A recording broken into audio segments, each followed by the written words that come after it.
ಇಂದೇ ಡೌನ್ಲೋಡ್ ಮಾಡಿ ಮತ್ತು ನಿಮ್ಮ ನೆಚ್ಚಿನ ಶೋಗಳನ್ನು ಆನಂದಿಸಿ.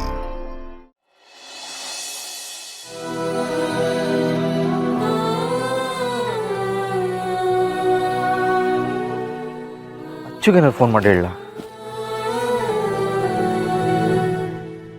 ಅವಳು ತಾನೇ ಏನು ಹೇಳ್ತಾಳೆ? ದೀಪ ಸಿಗ್ಲಿಲ್ವಾ ಅಂತ ಅವಳು ಗಾಬರಿ ಆಗ್ತಾಳೆ. ಅಪ್ಪನಿಗೆ ವಿಷಯದ ಬಗ್ಗೆ ಹೇಳೋದು ಒಳ್ಳೇದನ್ಸುತ್ತೆ.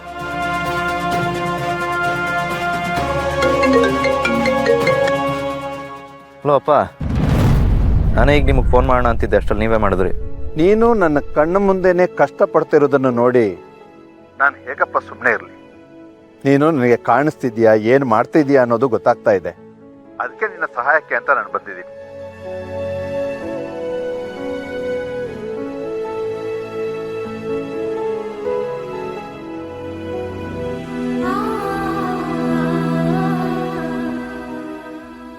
ಮಿಸ್ ಮಾಡ್ಕೊಂಡಪ್ಪ. ನನಗೆ ಗೊತ್ತು ಕಣ, ಮನುಷ್ಯ ಯಾರನ್ನಾದ್ರೂ ಕಳ್ಕೊಂಡಾಗ್ಲೇ ಕಣ ಅವ್ರಿಗೆ ಯಾರಾದ್ರೂ ಒಬ್ರು ಬೇಕು ಅನ್ಸೋದು. ಯೋಚನೆ ಮಾಡಬೇಡ ಮಗನೇ, ನಿನ್ನ ಬೆನ್ನೆಲುಬಾಗಿ ನಾನು ಯಾವತ್ತೂ ನಿನ್ನ ಜೊತೆ ಇರ್ತೀನಿ. ಥ್ಯಾಂಕ್ಸ್ ಅಪ್ಪ. ನೀನು ಇಲ್ಲಿಗೆ ಬಂದಿರೋ ಕೆಲಸ ಏನಾಯ್ತು ಅಂತ ನಾನು ನಿನ್ನನ್ನು ಪ್ರಶ್ನೆ ಮಾಡಲ್ಲ. ಯಾಕೆಂದ್ರೆ ನೀನು ಈಗಲೂ ಹುಡುಕಾಟದಲ್ಲೇ ಇದೆಯಾ ಅಂತ ನನಗೆ ಗೊತ್ತಾಯ್ತು. ಅಲ್ಲಪ್ಪ, ಎಷ್ಟು ದಿನ ಅಂತ ಈಗ ಹುಡುಕಾಡ್ತಾನೆ ಇರ್ತೀಯ? ನಾನು ಅನ್ಕೊಂಡಿದ್ದು ಸಿಗೋವರೆಗೂ. ಸಿಗುತ್ತೆ ಅನ್ನೋ ನಂಬಿಕೆ ಇದೆಯಾ? ನಂಬಿಕೆನೇ ಜೀವನ ಅಲ್ವಪ್ಪ? ಹೌದು, ಆದ್ರೆ ಕೆಲವೊಂದ್ಸಲ ನಮ್ಮ ನಂಬಿಕೆನೇ ನಮಗೆ ಕೈ ಕೊಡುತ್ತೆ.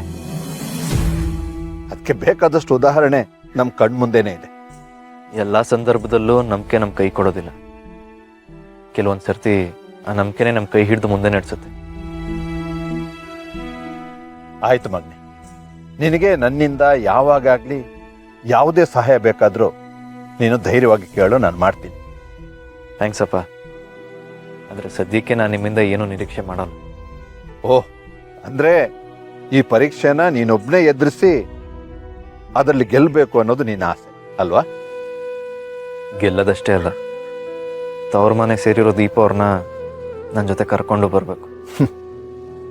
ನಾವೆಲ್ಲರೂ ಕಾಯ್ತಿರೋದು ಅದಕ್ಕೆ ಅಲ್ವಾ? ನಾನು ಅನ್ಕೊಂಡಿರೋದನ್ನ ಸಾಧಿಸ್ತೀನಿ ಅನ್ನೋ ನಂಬಿಕೆ ಇದೆ ಅಪ್ಪ. Don't worry.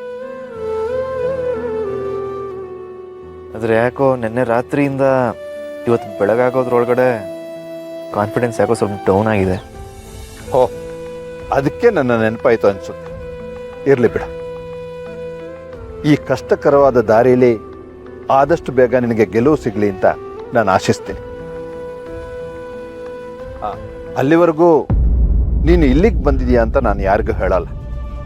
ಯಾವುದೋ ಕೆಲಸದ ಮೇಲೆ ಔಟ್ ಸ್ಟೇಷನ್ ಹೋಗಿದ್ದಾನೆ ಅಂತ ಹೇಳಿರ್ತೀನಿ. ನಿನಗೂ ಯಾರಾದರೂ ಕಾಲ್ ಮಾಡಿದ್ರೆ ನೀನು ಅದನ್ನೇ ಹೇಳು. ಸರಿಯಪ್ಪ. ಕಾಲ್ ಮಾಡಿದ್ರೆ ಅದಕ್ಕೆ ಒಬ್ರು ಕಾಲ್ ಮಾಡ್ಬೋದು, ಅವ್ರಿಗೂ ಅದನ್ನೇ ಹೇಳ್ತೀನಿ. ಹುಷಾರ್ ಕಣ್.